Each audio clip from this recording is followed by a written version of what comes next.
It caused great confusion. And he persecuted the monks of Mount Athos, of course, who would never accept union with the Latins. Why? Because they understood the Latins have a different faith. They have a different practice. They believe in the supremacy of the Pope.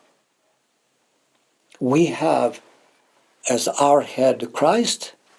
They have as their head the Pope. So they want us to submit to them. Not going to happen. We have a practice to use leavened bread. They have a practice to use unleavened bread.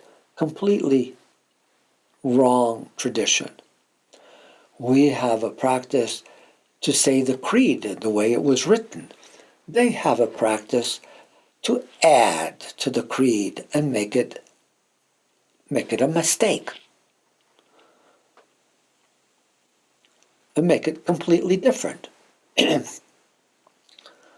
They have a practice, we have a practice of married clergy. They have a practice of forced celibacy. Completely opposite and completely wrong. We have the true confession of faith, and they have, even now, the teachings of Augustine, and they have fallen into the heresy of ecumenism, whom Augustine was, I fairly say, he was the father of modern day ecumenism, because he says that heretics have the grace of God. Heretics have baptism, which is not orthodox. So they have many, and they believe in purgatory. Something completely, so they have different understanding. And Athenagoras is saying, we love you. We want to unite with you. We want to celebrate Pascha the same day, as if that's going to mean anything.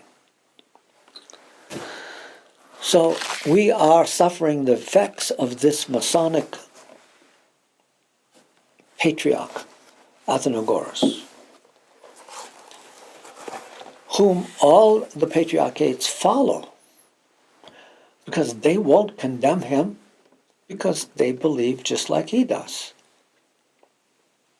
But we will condemn him because we don't believe the way he does, and we don't believe the way the Greek church, the Serbian church, the Antiochian church, the Jerusalem church, all of them, all the patriarchates, all of the patriarchs, they believe the way Athenagoras believes.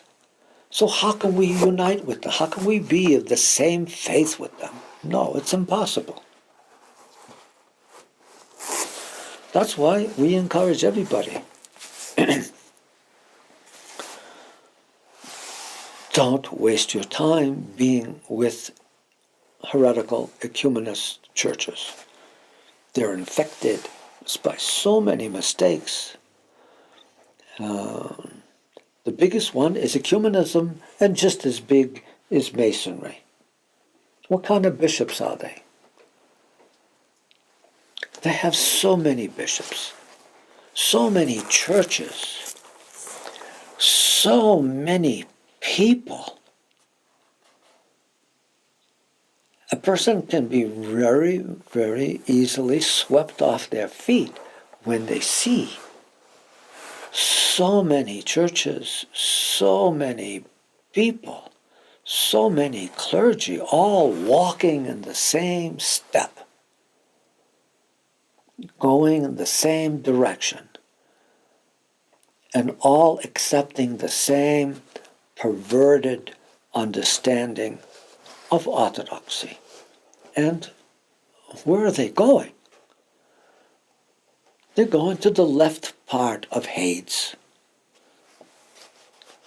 That's where they are going. Because they are not in Christ one and holy church because they believe differently than our fathers, our holy fathers. It's not that difficult to understand.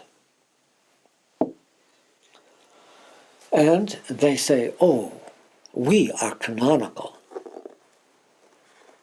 And they may say, Archbishop Gregory and his bishops, they are the ones that are uncanonical because they're not in communion with us. Can you imagine such logic? We have changed nothing from the last 2,000 years. We, our church, our bishops, have changed nothing.